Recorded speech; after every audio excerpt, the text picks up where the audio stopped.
Vocês estão bem? Que bênção. Vamos abrir a Bíblia da gente lá no livro de Lucas, no Evangelho de Lucas, capítulo 22. Eu gosto muito de Lucas, porque Lucas, além de médico, tem tem um teólogo, que eu esqueci o nome dele agora, que ele coloca em um dos seus comentários que Lucas era também um historiador. E eu sou um historiador, né? Eu curso história, então eu gosto muito, eu simpatizo muito desse estilo literário de Lucas, essa forma como ele pesquisava, da forma como ele gostava de ir atrás da informação. E é basicamente o que eu tenho feito nos últimos meses. Vamos ler Lucas 22, a partir do versículo 14. É um texto que a gente já conhece, é um texto que a gente costuma recitar, pelo menos uma vez ao mês a gente está recitando um texto semelhante ou algo do tipo, mas realmente é um texto que eu gosto muito. Lucas capítulo 22, a partir do versículo 14. A minha Bíblia está na versão NVI, certo? Na versão internacional. Diz assim: Quando chegou a hora, Jesus e os seus apóstolos reclinaram-se à mesa. E lhes disse: Desejei ansiosamente comer esta Páscoa com vocês antes de sofrer. Pois eu lhes digo, não comerei dela novamente até que se cumpra no reino de Deus. Recebendo um cálice, ele deu graças e disse: Tomem isto e partilhem uns com os outros. Pois eu lhes digo que não beberei outra vez do fruto da videira até que venha o reino de Deus. Tomando o pão, deu graças, partiu e o deu aos discípulos, dizendo: Isto é o meu corpo, dado em favor de vocês. Façam isto em memória de mim. Da mesma forma, depois da ceia, tomou o cálice, dizendo: Este cálice é a nova aliança no meu sangue, derramado em favor de vocês. Mas eis que a mão daquele que vai me trair está com a minha sobre a mesa. O Filho do Homem vai, como foi determinado, mas ai daquele que o trair. Eles começaram a perguntar entre si qual deles iria fazer aquilo. Surgiu também uma discussão entre eles acerca de qual deles era considerado maior. Jesus lhes disse: Os reis das nações dominam sobre elas, e os que exercem autoridade sobre elas são chamados benfeitores. Mas vocês não serão assim. Ao contrário, o maior entre vocês deverá ser como o mais jovem, e aquele que governa como o que serve. Pois quem é maior, o que está à mesa ou o que serve? Não é o que está à mesa? Mas eu estou entre vocês como quem serve. Vocês são os que têm permanecido ao meu lado durante as minhas provações, e eu lhes designo um reino, assim como meu Pai o designou a mim, para que vocês possam comer e beber à minha mesa no meu reino e sentar-se em tronos, julgando as 12 tribos de Israel. Até aí. Esse é o momento da ceia. Eu não sei se vocês repararam, mas a ceia começa como um momento lindo, um momento onde Jesus se reúne com os seus discípulos e está à mesa com eles. E aí, no decorrer da ceia, o final ele chega a ser um pouco triste, desanimador, uma discussão entre os discípulos e uma lição de moral do próprio Cristo. O tema da mensagem de hoje é serviço em vez de poder. Eu gostei muito desse tema, especialmente desse texto, porque houve um tempo na minha vida que eu comecei a estudar a ceia. E esse texto de Lucas foi um texto que me pegou assim, sabe? Foi um texto que eu realmente fiquei encucado, porque Lucas ele traz alguns detalhes muito interessantes. Lucas ele é muito detalhista nisso. E aí, quando chegou na parte da discussão, eu fiquei encucado na cabeça. Eu não acredito que fizeram isso com Jesus Cristo à mesa. Eu não acredito, cara. O rei dos reis estava na mesa e eles começaram a discutir sobre quem era maior. Não era óbvio que o maior era quem estava à mesa, que era Cristo, né? E eu fiquei me perguntando isso. Depois veio a consciência de que se eu estivesse na mesa, possivelmente eu estaria na discussão também. Não vou ser hipócrita e dizer que não. Possivelmente eu estaria na discussão também. Mas vamos começar a analisar o texto. Versículos de 14 a 18. Vocês já me ouviram pregar, vocês sabem que eu sou da linha dos 3 pontos, com 3 subpontos e no final 3 lições. Então vamos começar a dividir os textos e expor os pontos, né? Versículos de 14 a 18. Diz assim: Quando chegou a hora, Jesus e os seus apóstolos reclinaram-se à mesa. E lhes disse: Desejei ansiosamente comer esta Páscoa com vocês antes de sofrer. Pois eu lhes digo, não comerei dela novamente até que se cumpra no reino de Deus. Recebendo um cálice, ele deu graças e disse: Tomem isso e partilhem uns com os outros. Pois eu lhes digo que não beberei outra vez do fruto da videira até que venha o reino de Deus. O primeiro ponto que eu gostaria de destacar é a palavra reino. E o porquê do reino? Que reino é esse? Eu vou expor melhor essa parte no decorrer da mensagem, mas o momento da ceia foi um dos primeiros momentos onde Cristo ele caracteriza como será o reino. E a primeira característica desse reino é de que haverá graça em estar junto. Não somente haverá, como estava havendo nesse momento da ceia, no momento em que nós nos reunimos como discípulos de Cristo para adorar ao próprio Cristo no domingo à noite, na quarta-feira da noite, nas reuniões de oração do grupo de discipulado. A graça em estar junto nisso tudo. Cristo Jesus gostava de estar com seus discípulos, mas ele também gostava dos seus momentos a sós com Deus. Mas vejam só, ele traz uma informação muito importante. Ele fala, olha, eu desejei ansiosamente estar com vocês nesse momento. Eu esperava ansiosamente estar com vocês nesse momento. Eu queria muito me reunir com vocês nesse momento. Porque ele fala, desejei ansiosamente comer esta Páscoa com vocês antes de sofrer. Jesus ele traz à tona o estar junto, o comer com vocês, o estar à mesa com vocês, porque ele sabia que no momento do sofrimento, quem ia estar sozinho no Calvário era ele. Porque ele sabia que no Calvário, quando o sofrimento enfim chegasse, não eram os discípulos que estariam ali. Não ia ser Pedro que estaria sendo crucificado. Não ia ser nenhum discípulo, ia ser o Cristo no Calvário. Ia ser o Deus que se daria em favor de nós, pendurado no Calvário. Esse era Cristo. Ele fala, eu desejei ansiosamente estar com vocês, ceiar com vocês, comer com vocês, estar à mesa com vocês, comemorar a Páscoa com vocês, porque eu sei que chegará um momento que eu estarei sozinho. Porque é necessário. Nenhum de vocês tem poder para morrer pelos pecados uns dos outros, mas eu tenho. Eu estarei sozinho lá, mas antes da solidão enfim chegar, a solidão da cruz chegar, eu quero ter a alegria de estar com vocês. A graça de estar junto. O último culto jovem do ano foi justamente esse o tema, a graça de estar junto. Quem falou foi até Larissa, quem pregou foi Larissa. E Larissa trouxe uma informação, ela trouxe uma parte da mensagem que eu achei fantástico. Ela disse assim, a humanidade, homem nenhum, foi criado para estar sozinho. Nós não fomos criados para uma caminhada solitária. A nossa caminhada deve ser uma caminhada conjunta. E de fato é. Uma das belezas da igreja é saber que nós temos gente ao nosso lado. Uma das belezas da caminhada cristã é justamente saber que eu vou ter alguém ao meu lado. Cristo estava na mesa com os seus amigos. Eu desejei ansiosamente ceiar com vocês, comemorar a Páscoa com vocês. Até mesmo o próprio Cristo reconheceu a graça e a beleza de estar junto e acompanhado. Porque o sofrimento chegaria, a solidão da cruz chegaria, mas pelo menos nesse momento, antes que a solidão chegasse, antes que o sofrimento chegasse, estava havendo a alegria de estar junto. Cristo Jesus se alegra em estar junto conosco. A ceia foi uma das primeiras representações do reino. O estar junto na ceia, para falar sobre a morte de Cristo, foi o primeiro sinal de esperança de que um dia estaríamos juntos na glória. A ceia do Senhor, o momento onde Cristo se reúne com os seus discípulos para falar de sua morte, por mais que os discípulos ainda não compreendessem, não era uma ceia de tristeza, mas era da alegria. Olha, eu desejei ansiosamente comer com vocês nessa Páscoa, porque antes de chegar o sofrimento, mas o próprio Cristo fala, pois eu lhes digo, não comerei dela novamente, até que se cumpra no reino de Deus.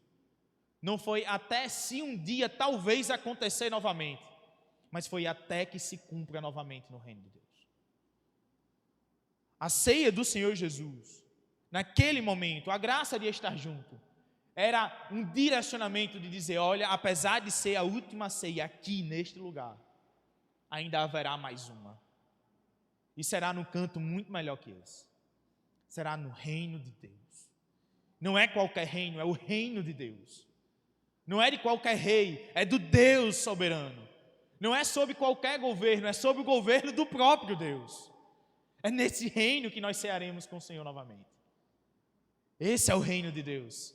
O reino onde todos nós estaremos juntos novamente, ceiando fisicamente com o Senhor Jesus, fazendo o que crente mais sabe fazer, que é comer, mas vivendo a beleza de estar junto.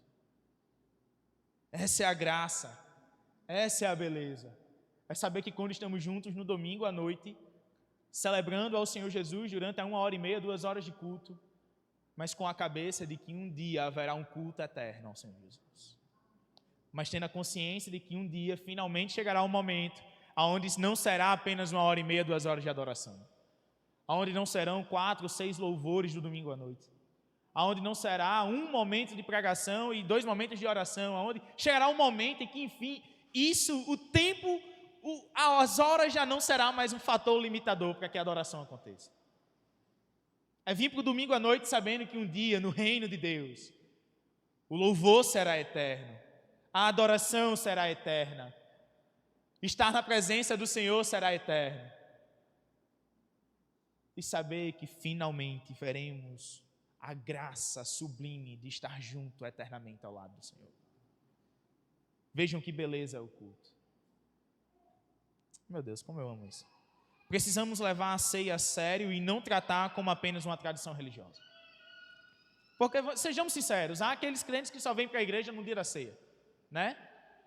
Tomou vinho, comeu pão, e aí nós agora, pronto, agora voltei a estar salvo. Vou voltar para a minha vida agora qualquer e levar uma vida como se a igreja não existisse, o reino do Senhor também não, aonde a ordenança bíblica já não é mais tão eficaz, nem é tão necessária para a minha vida e para a minha própria existência. Então pronto, mas vou lá, todo primeiro domingo do mês, está aqui no meu calendário, no meu checklist, passei aqui um xizinho, ok, bati a meta do mês, estou no dia da ceia na igreja. Sejamos sinceros, isso acontece. Sabe, porque é um fator de fato que é necessário para a nossa realidade. Nós realmente necessitamos levar a ceia a sério. Não é somente aquele momento onde o pastor pega o pão e fala assim, esse é o pão, e fala, o pastor Edson, não fala desse jeito, tá? É só a licença aqui para a mensagem. Mas é quando o pastor pega assim, esse é o pão, dá de favor ao meu corpo, representa o meu corpo, dá de favor de vós, comamos o pão, amém, Senhor Jesus, obrigado pelo sacrifício. Esse é o vinho, representa o meu sangue, dá de favor de vós, bebamos o vinho, Senhor, obrigado pelo sangue de Cristo, amém, volto para casa e pronto. Não é somente isso. O memorial da ceia é algo muito sério. Lembrar de Cristo deve ser uma lembrança muito viva na nossa mente. O sangue, o corpo de Cristo, não foi o meu sangue nem o seu, não foi o meu corpo nem o seu, não foi o corpo nem o sangue de nenhum outro discípulo, foi o corpo de Cristo, foi o sangue de Cristo. O próprio Deus, o Deus encarnado, o Verbo que se fez carne, foi Cristo Jesus que morreu na cruz. O memorial da ceia não é um memorial do que eu fiz ou do que eu faço, mas do que Cristo fez por nós. Esse é o memorial da ceia. Façam isso em memória de mim.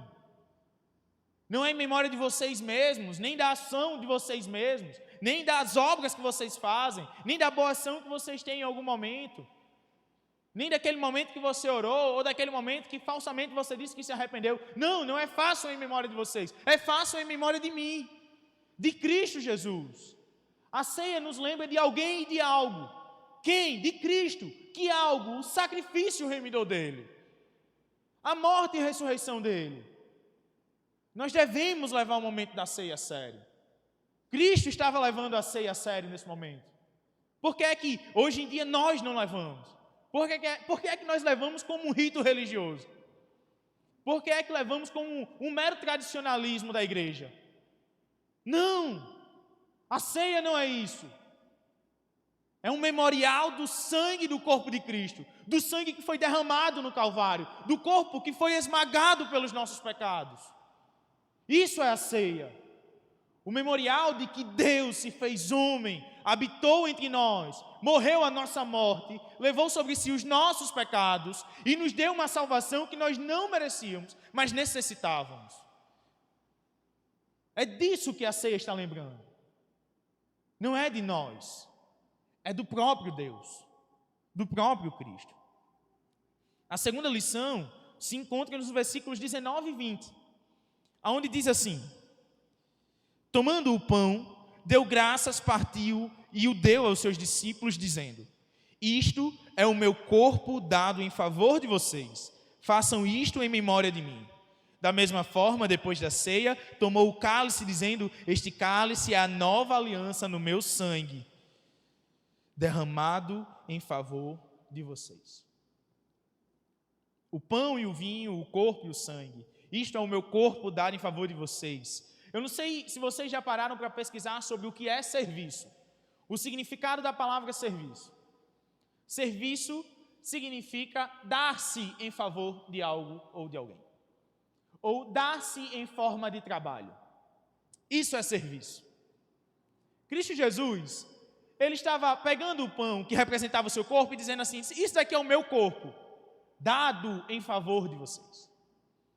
Depois ele pegou o cálice, o vinho, ele deu graças e ele disse assim: olha, esse vinho representa a nova aliança no meu sangue, dado em favor de vocês.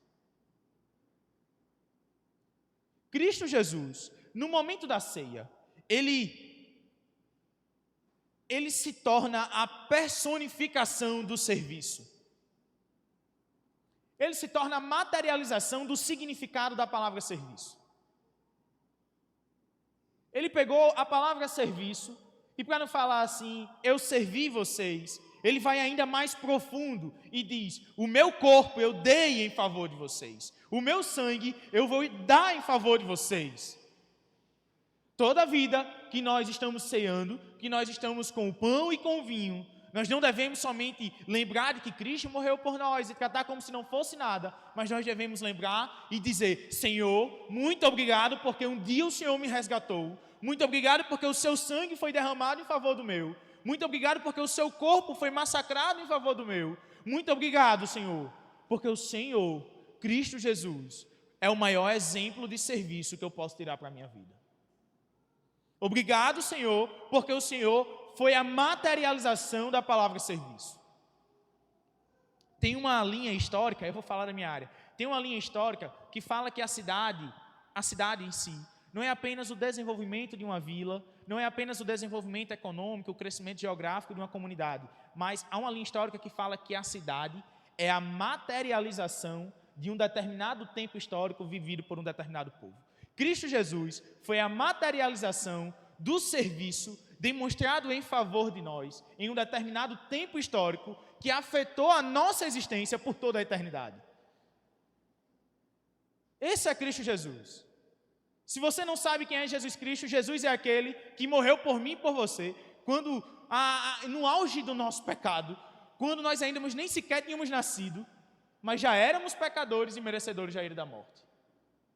E crendo que nós não conseguiríamos nos salvar por conta própria, ele deu-se em favor de nós.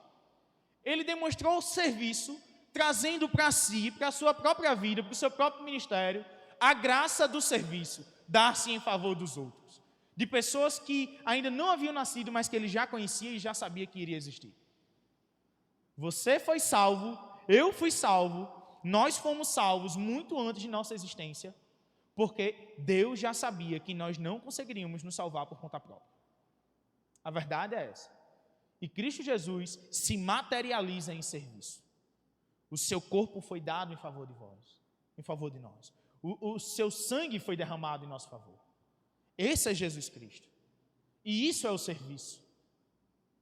Isso é serviço. Dar-se em favor do outro. A segunda lição desse segundo ponto é de que precisamos nos lembrar de Cristo. Quando Cristo fala assim, façam em memória de mim. Cristo ele não está falando meramente, dizendo assim, ó, quando vocês estiverem lá na sua celebração religiosa, no primeiro domingo do mês, vocês vão pegar um pão, vocês vão pegar um pouquinho de suco de uva, de vinho, e aí vocês vão repartir entre a congregação, e vocês vão chamar a diaconia e o serviço diaconal da igreja, e vai pedir para eles passarem com as bandejinhas, e cada crente vai lá pegar um copinho, pegar um pedacinho de pão, tomar uma dose do suquinho de uva, e comer o pãozinho, e dizer assim, pronto, acabou. Não se trata disso. Jesus não estava ensinando isso ao povo. Jesus não estava fazendo isso com seus discípulos.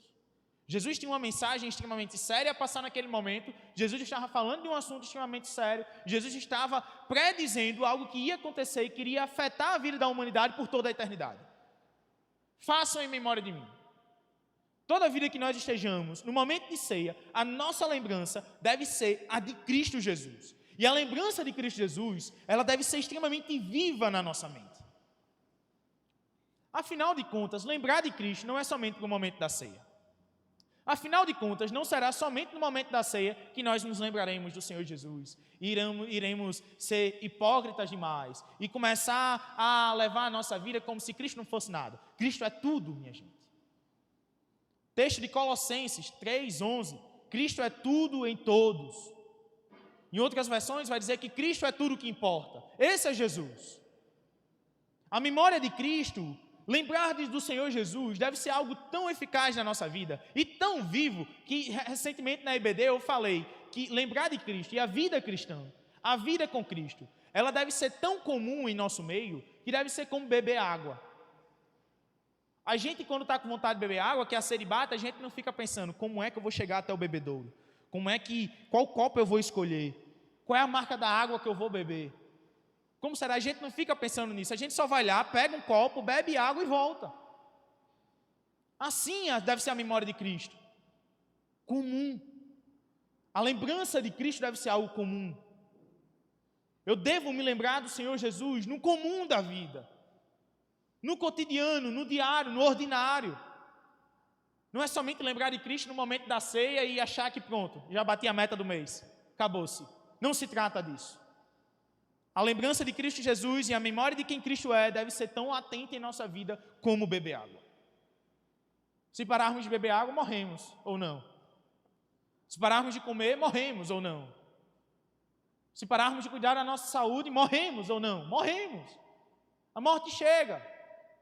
E se nós nos esquecemos do Senhor Jesus e corremos para distante dele, certamente nós também morreremos. E o pior, morreremos sem salvação alguma. Uma condenação eterna nos aguardará. Nós devemos correr para o Senhor Jesus, ao lado do Senhor Jesus. Se tem uma coisa pelo qual vale a pena gastar a energia e gastar a força de nossas pernas e gastar o físico do nosso corpo, é correr pelo Senhor Jesus e para o Senhor Jesus e para que Cristo seja anunciado. Tem um texto lá de Atos 8. Eu falei isso na EBD também. Eu falei ou não? Do eunuco e de Felipe. Falei. Tem um texto lá de Atos. Quando o texto está narrando a experiência do eunuco etíope e de Felipe. E o texto fala que Felipe, ele corre até a carruagem do eunuco. Fala que Felipe, ele correu. E quando ele chegou até o eunuco, e ele fala assim, olha, o eunuco estava lendo uma passagem, e ele fala assim, você está entendendo o que é que você está lendo? O eunuco fala assim, como é que eu vou entender se ninguém está me explicando? Me diga como é que eu entendo se ninguém me diz. E o texto que o eunuco estava lendo era um texto messiânico. Era um texto que falava de Jesus. Como as pessoas vão entender e lembrar de Jesus Cristo se não há quem esteja falando de Jesus? Nós devemos lembrar do Senhor Jesus Cristo não somente na hora da ceia, como também na conversa comum, com pessoas comuns no comum da vida. Cristo deve ser lembrado na nossa conversa.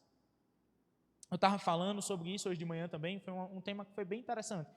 Eu falei, tem uma hamburgueria, sanduicheria, um restaurantezinho aqui no Midway, chamado Bistrô 21, às vezes eu vou lá com o Sara. A moça da lanchonete, um dia eu estava indo, para vocês entenderem de como Cristo ele se revela em meio ao comum da vida. Em algo tão ordinário como ir a uma lanchonete e comprar um lanche. Eu estava com a camisa da PIB escrito, posso orar por você. Tinha acabado de sair da ONG, tinha ido lá. A moça que estava no caixa, fiz o meu pedido, fui esperar meu lanche, quando fui receber o lanche, a moça olhou para mim e disse assim, pode sim, viu? Aí eu disse, pode sim o quê? Aí ela, orar por mim, a sua camisa.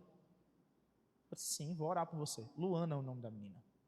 Toda vida que nós vamos comer lá no Bistrô 21, eu chego para a Luana e falo assim, Luana, estou orando por você. É Cristo sendo revelado no comum da vida.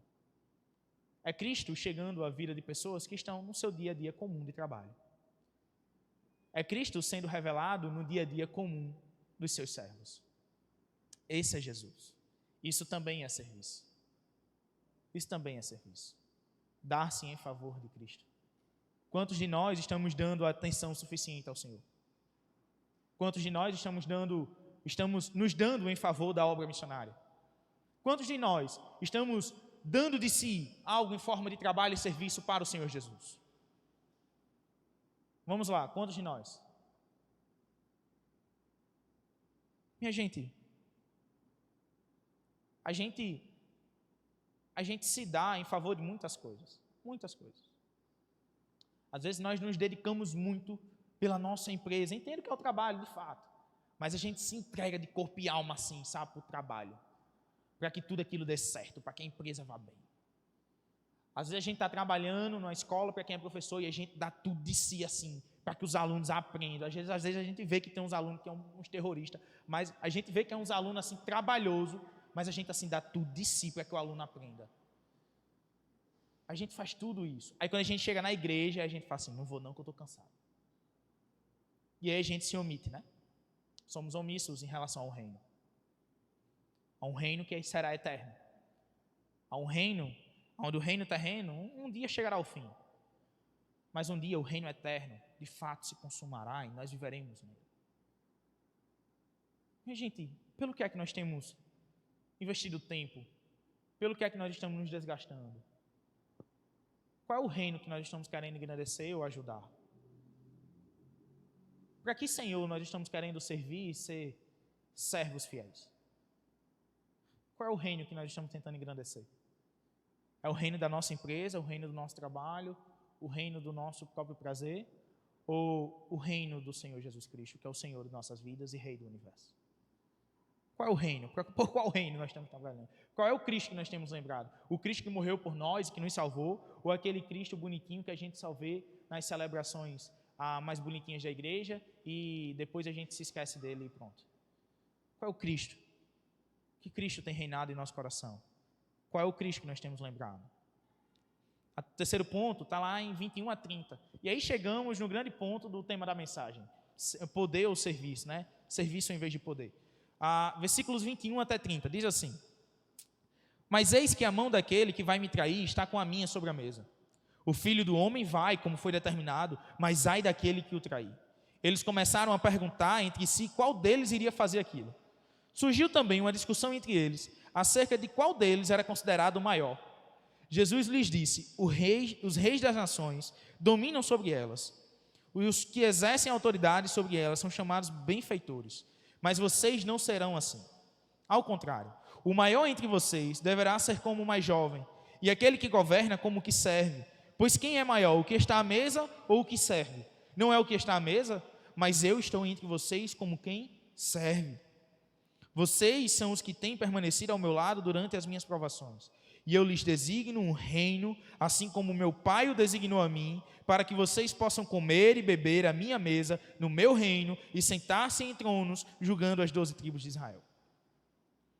Vamos lá, poder ou serviço agora. O que é que acontece aqui? Jesus tinha acabado de cear com os discípulos. Todo mundo lá, né? Examine-se a si mesmo, né? Aí os discípulos fazem o quê? Jesus fala, não, primeiro, Jesus fala assim, olha, o Filho do Homem vai como foi determinado. Eu vou cumprir a determinação que o Pai me deu. Eu vou cumprir a missão que eu vim cumprir. Mas um de vocês tem uma mão que está sobre a mesa comigo aqui, sentado comigo, que vai me trair. Aí os discípulos de fato se preocupam com isso e começam a se perguntar assim, quem é que vai trair o Senhor Jesus? Quem é? Vai ser tu? Não vai ser tu, não vai ser aquele, não vai ser aquele, não. Só que, se vocês repararem bem, o texto não enfatiza essa discussão. Não é a preocupação sobre quem iria trair o Senhor Jesus que preocupa os discípulos. A real preocupação que os discípulos tiveram foi sobre quem era o maior. Contraditório, não? Porque na minha cabeça, se pararmos para analisar, a preocupação maior deveria ser sobre quem ia trair o Rei dos Reis. Mas a preocupação maior foi sobre quem era o maior entre eles. Esse trecho começa com uma palavra sobre um traidor, sobre uma traição. Os discípulos até comentam sobre isso, mas logo é deixado de lado. A discussão que realmente ganhou força foi sobre quem era o maior. Naturalmente, meus irmãos, nós buscamos ser maiores do que os outros. E aí nós entramos na teologia do Agostinho Carrara. Vocês já ouviram qual é? Tem um trecho de Agostinho Carrara que ele fala assim, eu sou meu próprio patrão, eu sou meu próprio empregado. Eu sendo meu próprio empregado, eu sou meu próprio patrão. E eu sendo meu próprio patrão, ninguém manda em mim, mas manda ao mesmo tempo, porque eu sou empregado, né? E se eu quiser pedir as contas, eu tenho que pedir as contas a quem? A mim mesmo, que sou meu próprio patrão, né? É a teologia dos somos senhores de nós mesmos e servos de nós mesmos. E aí a gente começa uma discussão sobre quem é o maior. Eu sou o maior. Não, sou eu. Não, não é você não, sou eu. Não, não é nenhum de vocês três, sou eu. E aí a gente começa nessa discussão banal e inútil para nossas vidas, porque no final das contas ninguém é maior do que ninguém e maior do que nada no reino do Senhor, né? E a gente começa nessa discussão. Quem é o maior? Sou eu. Não, isso é você não, vai ser tu. Claro que sou eu. E a gente começa nessa discussão, velho. Tola, besta. Mas Jesus, ele deixa bem claro, ele fala uma coisa muito clara. Quando Jesus começa a trazer a atenção novamente, e começa a puxar a orelha dos discípulos, e dá a lição de moral que deveria dar, aí Jesus, ele fala assim, versículo 25, a partir do 25. Os reis das nações dominam sobre elas, e os que exercem a autoridade sobre elas são chamados benfeitores. Qual é a frase seguinte? Mas vocês não serão assim. Não, o maior sou eu. Não, o maior sou eu. Sabe, pouco importa. Vocês não serão assim. Os reis das nações, de fato, são soberanos sobre elas. Os governantes, de fato, são soberanos sobre as suas cidades. Mas vocês, nem se iluda. Vocês não serão assim. No reino do Senhor, ninguém será maior do que ninguém. No reino do Senhor, eu não sou maior do que ninguém, muito menos alguém é maior do que eu. O reino do Senhor, todos somos iguais. E tem uma coisa muito bela, que eu já falei sobre isso também, em outra mensagem, e eu já falei na EBD, que é a graça niveladora do Senhor, não somente a graça salvadora, mas a graça niveladora. De que quando estamos vivendo a beleza do reino e a graça de estar junto, pelo reino e para o rei, pelo rei, nós somos nivelados. A graça do Senhor nos nivela. Os reis governam sobre as nações e são chamados benfeitores, mas vocês não serão assim. Que fique bem claro, vocês não serão assim. Vocês não serão maiores uns do que os outros no reino do Senhor. E aí eu gosto muito de lembrar o texto lá de Mateus, que a gente gosta muito de usar em culto de missões.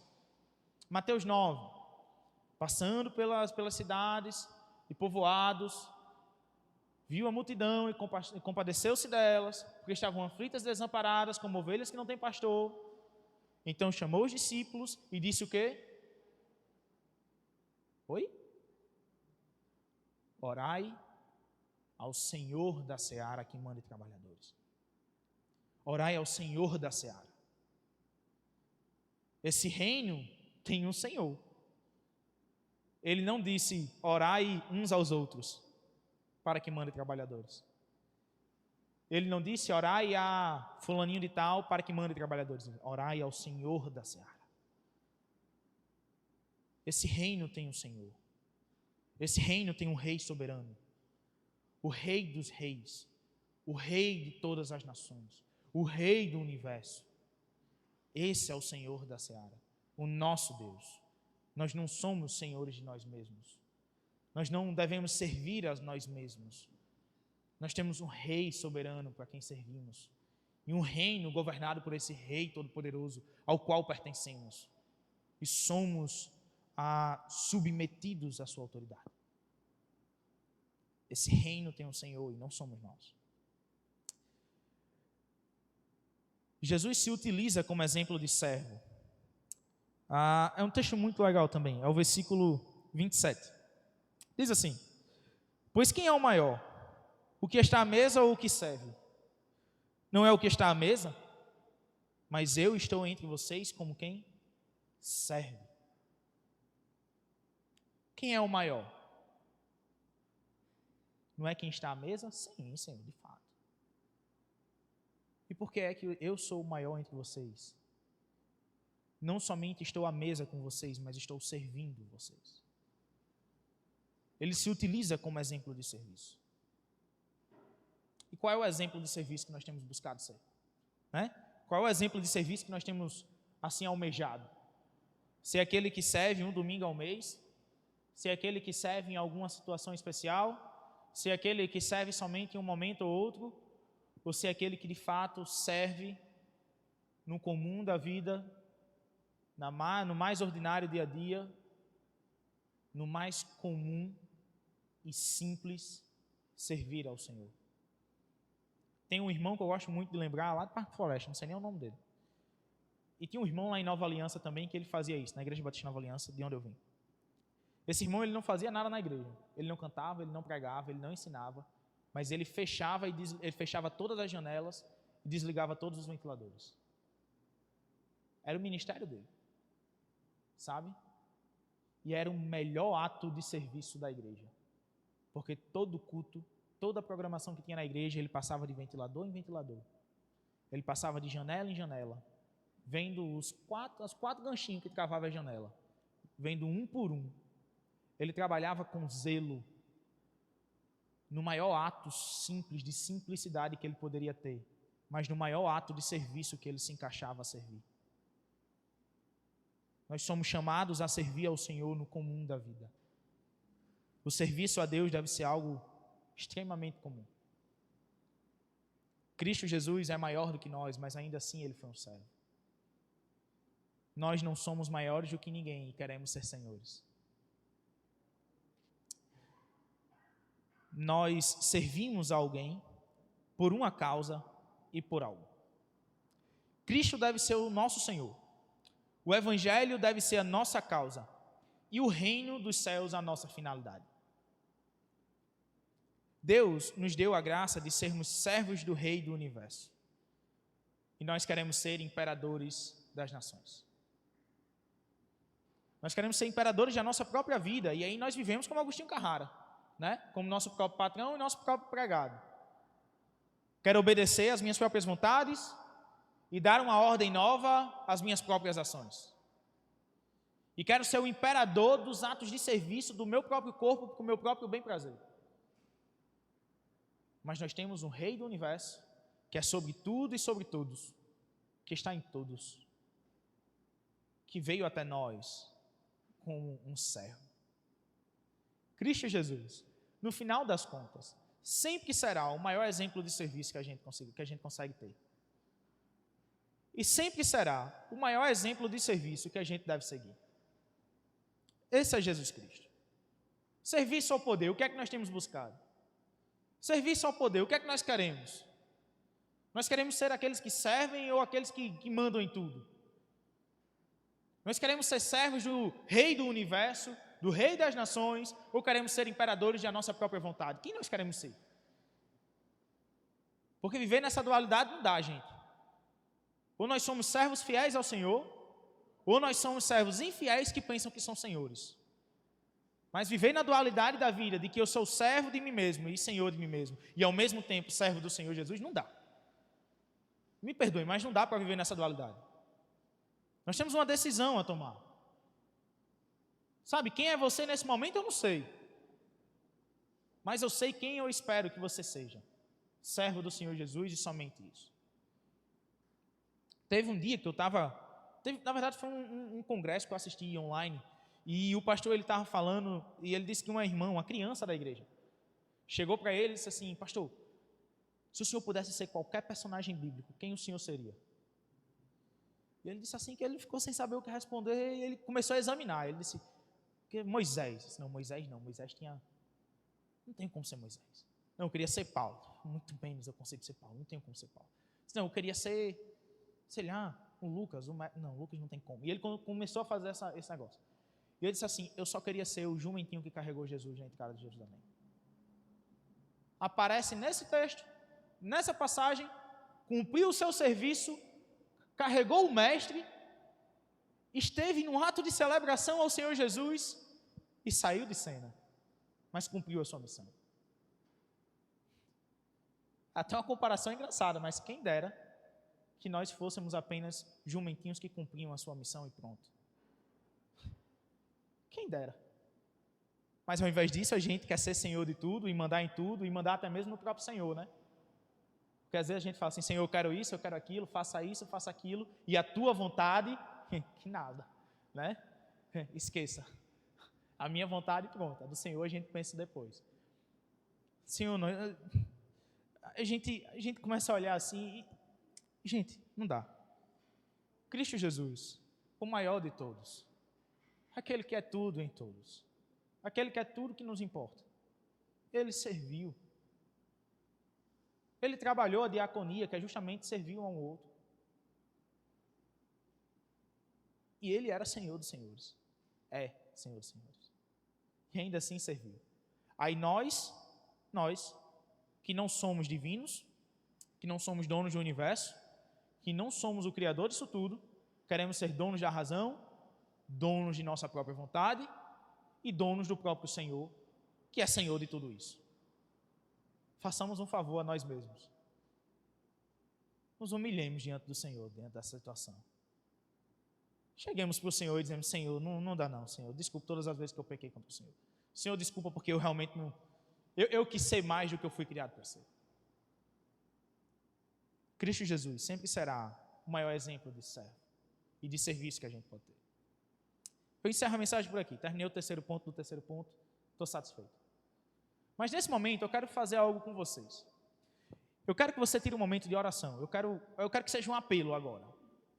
Se há alguém entre nós que ainda não reconhece o Senhor Jesus como Salvador, e se há alguém entre nós que deseja tomar essa decisão hoje, de ser servo do Senhor Jesus, levante uma de suas mãos. Nós queremos orar com você e fazer parte da sua caminhada. E se há alguém entre nós que já tomou essa decisão em algum momento da sua vida, mas que está distante do Senhor Jesus por alguma razão, que quer tomar a decisão de voltar para o Senhor Jesus nesse momento, levante uma de suas mãos. Nós também queremos orar com você e caminhar com você. E se há alguém entre nós que já é crente, se encontra no convívio da igreja, vem para todos os cultos, mas ainda assim se sente diante do Senhor e acha que não está sendo um servo do Senhor Jesus, eu quero convidar você a orar comigo nesse momento. Aos que fizeram essa análise e não estão dentro desses critérios, eu peço que vocês orem para que vocês sejam, de fato, servos fiéis do Senhor Jesus. Vamos orar ao Senhor. Senhor Deus, nosso Pai, obrigado pelo dia de hoje. Deus, nós te engrandecemos por tudo que o Senhor é, pelo que o Senhor fez em nosso meio e em nosso favor. Senhor, nós estamos orando como servos do Senhor, para simplesmente, ó Deus, na simplicidade do nosso ser e com toda a humilhação que a nossa alma consegue carregar. Nos perdoe, ó Deus, pelas vezes que nós queremos ser poderosos demais e servos de menos. Senhor Deus, nós estamos diante de Ti pedindo para que o Senhor nos perdoe por todas as vezes em que nós tentamos ser maior do que o Senhor é. Nós queremos pedir perdão ao Senhor por todas as vezes em que nós nos colocamos na condição de Deus. Nos perdoe, ó Deus, por isso. Senhor, nos desculpe por muitas vezes que nós não levamos a ceia a sério. Senhor, nos perdoe por muitas vezes que nós não tomamos a ceia com a memória de Cristo. Senhor, nos perdoe por muitas vezes, mesmo tendo o maior exemplo de servo e de serviço que nós poderíamos ter. Nos perdoe porque muitas vezes, ainda assim, nós não colocamos em prática os nossos atos de serviço. Senhor Deus, nos perdoe por tudo isso. Enquanto isso, ó Deus, nós rogamos ao Senhor para que o nosso coração, o nosso ser, seja confrontado pelos próprios atos de serviço de Cristo Jesus e nos transformemos em servos fiéis ao Senhor. Nós rogamos a Ti para que a Tua mensagem, ó Deus, esteja sempre em nossos lábios, moldando a nossa vida, as nossas palavras e as nossas ações. Senhor Deus, nós estamos diante de Ti, rogando ao Senhor, para que de alguma forma, ó Deus, não seja o nosso próprio eu engrandecido, mas unicamente o Senhor. E nós também, ó Deus, estamos aqui para Te agradecer pelo reino que há de vir.